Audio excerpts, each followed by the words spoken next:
Hello, this is Paweł Kozioł speaking for yet another installment of our Go for Everyone series.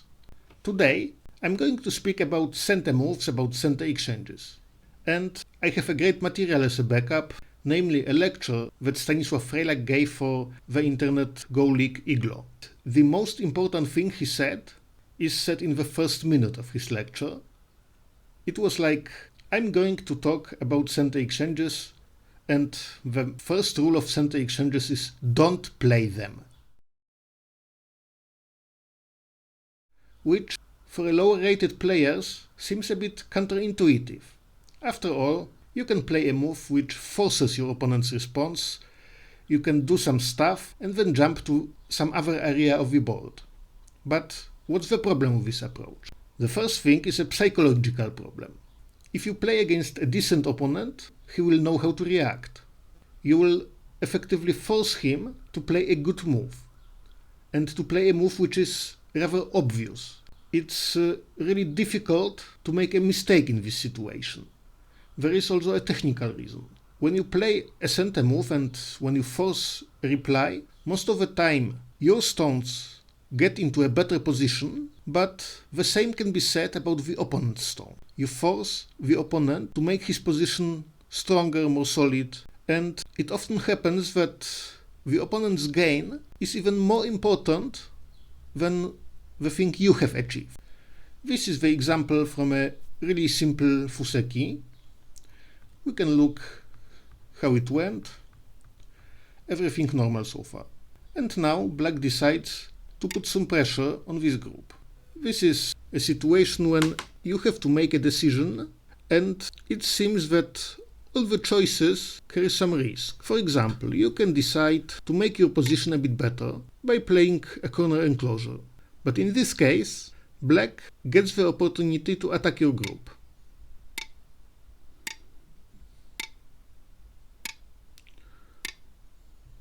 After this sequence, white has no base. Of course, it's not the end of the world. White stones are still connected. They have this influence pointing upwards, and they have plenty of room to escape. Of course, you may not like this result, and therefore this position forces you to make a decision whether you want to play locally here, giving your opponent a chance to play something good for him, for example like this. Or you can play some kind of a global move, for example here, allowing your opponent to put pressure on this group. By the way, there was an interesting way of handling this position. If I remember correctly, it has been introduced by young Takemiya Masaki, a Japanese player famous for playing for influence. He had the idea of playing high. Of course, this makes this group even more prone to an invasion, and black can easily prepare such moves by playing here, threatening to attack this group. Now, Takemiya's idea was to play Sanrensei here, because he thought that this influence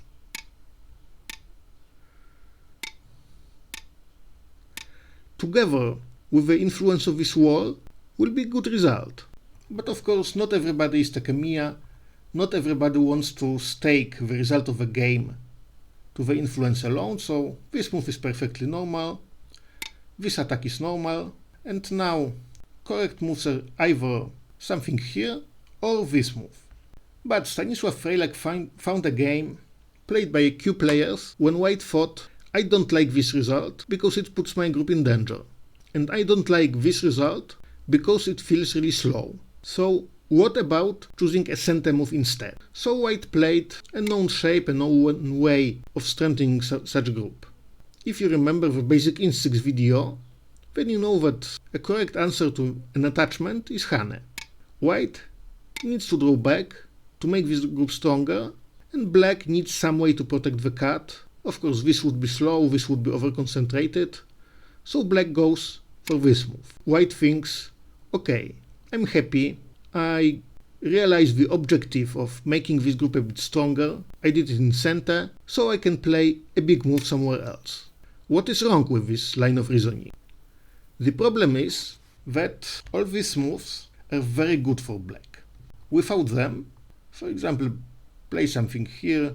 If black decides to play elsewhere, white still has several ways of harassing these stones. He can risk the invasion here, or he can play the sequence like that.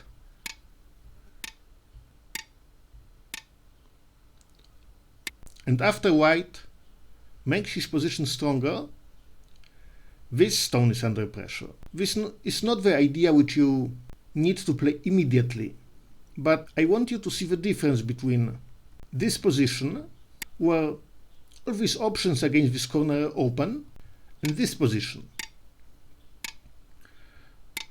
when white made his group stronger at the cost of all the agi that is in the corner.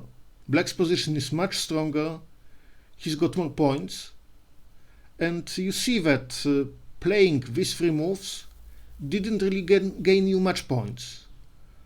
You can get something like 10, perhaps 12 points here, which is already as much as this area, and moreover, it's much more difficult to take the corner. So you see that this sequence, this attempt at making your group stronger, resides in a loss of points. This is probably the easiest of the possible examples why playing center exchanges can be detrimental.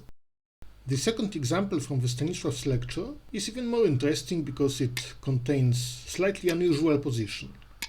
And therefore we will have to think for ourselves, not like in the previous example drawing from the Fuseki theory. The position is like this: white plays some white pincer, black defends his group, white stabilizes, and it's black's turn now. If black wants to play a Sente move, he can go here. White naturally extends his group, black can even push once more, but then there is still a decision to be made about these stones. Naturally, if you build a wall, your first instinct is to attack using this wall. But this attack is a bit inefficient. White's group is strong, it can escape, it can even harass this stone, so it doesn't feel too good. So, if it's not good, then black may want to defend his position, but if he does, then the question is, what are these stones doing? They do next to nothing, they look really over-concentrated. At the same time, white gained points because black played this Sente move. So, the good idea, instead of pressuring white, would be to make your group stronger. And now, if white decides to play, for example, here, we have much stronger group and we can go for a really severe attack. We're not afraid of being surrounded. So we see how a calm move, preparing more options, works much better than going blindly for a Sente sequence. Incidentally, this position allows us to show you the worst of possible Sente moves. A move which has a big follow-up, but it doesn't gain anything. It is at most 1 point for black. Why is it so bad? First of all, such moves are best preserved for a co-threat. The second reason is that after a couple of moves, for example, let's suppose the game goes like this, it's much easier for black to do something here. This monkey jump is much more dangerous now than after this exchange. When playing Sente exchanges is good. The most obvious example is when you can play them in a chain, in a series, building something greater. This is a made-up position, but it might have happened in a Q game, and you see that white has neglected this group a bit. It's an easy target for an attack, so black can begin right here. If white escapes, then apply some pressure on this low group. Here, here, and here. This way, black builds a nice wall. Now the important thing is not to add another stone here, because white group would get an easy way out. Instead, you put some more pressure on this group, it does something in order to survive, possibly here, and because of that, you managed to build quite a nice box. Now, white can of course reduce this box a bit,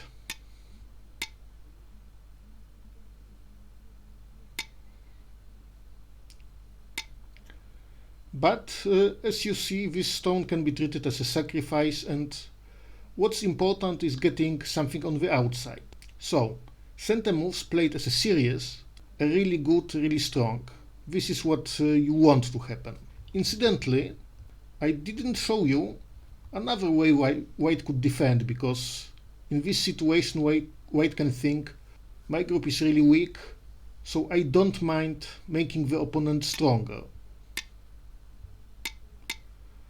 But this is another problem with playing too many Sente moves, because this way, although you can say that your attack has already succeeded, this was not a sure territory and now it has become one, so you can even stop thinking about this idea of building a wall and play something else, perhaps put a pressure on this group, perhaps safeguard here. Now, you see, incidentally, that it also shows that waiting with this attack, waiting with this obvious center sequence which you might have played here, is a good idea. You play it when it fits your plan. If it doesn't, because White is already a bit stronger here, now you have a possibility of switching plans. Playing here, reducing White if you think this area is enough. So, attacking this group first is slightly better than starting with this sequence and then attacking later, because it already commits you to the idea of building this territory. If you can continue without these moves, then you can think, okay, what else can I do? Can I attack this group? Can I split these stones? Possibly. So, to reiterate, a chain of Sente moves is a great idea.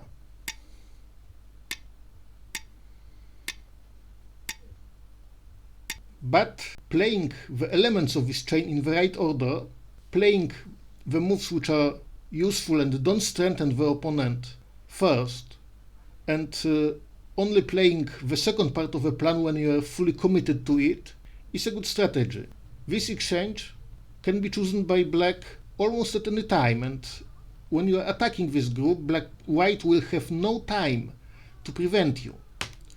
So, it's good to keep such a center sequence in reserve and play it only when appropriate.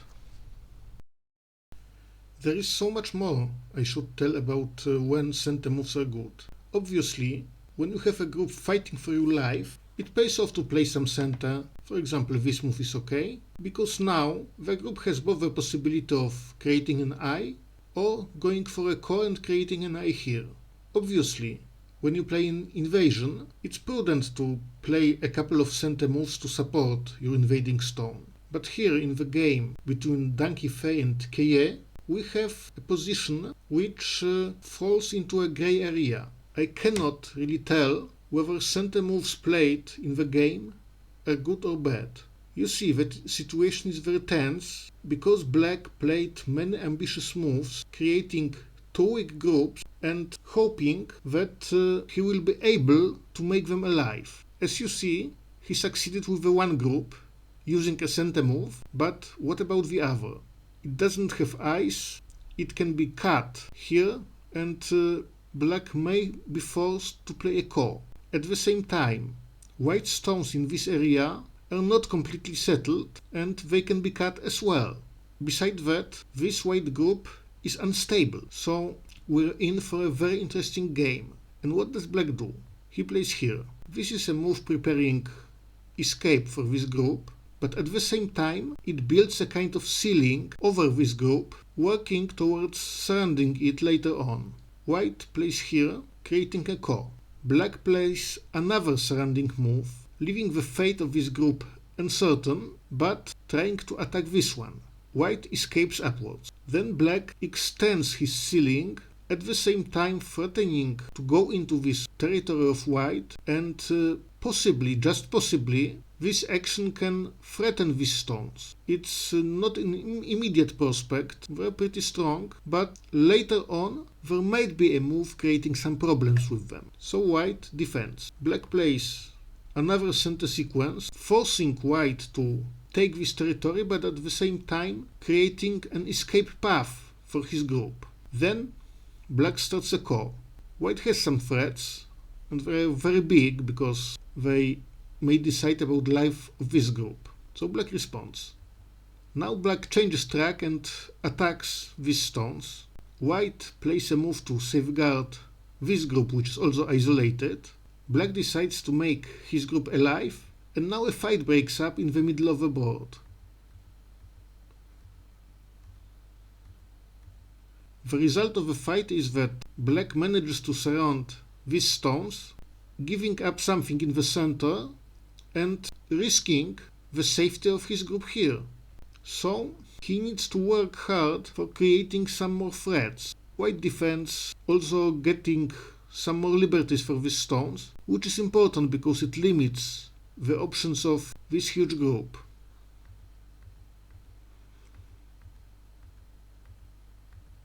And in a couple of moves, black gets cut. He tries to gain some area here.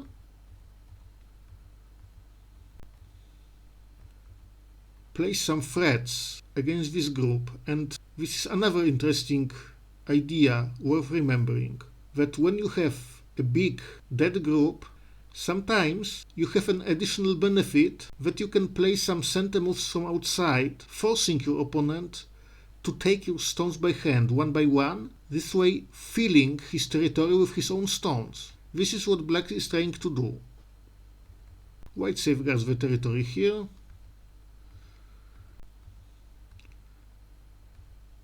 And black tried to gain a lot of territory here, putting the remainder of his group, which could have been alive, at risk.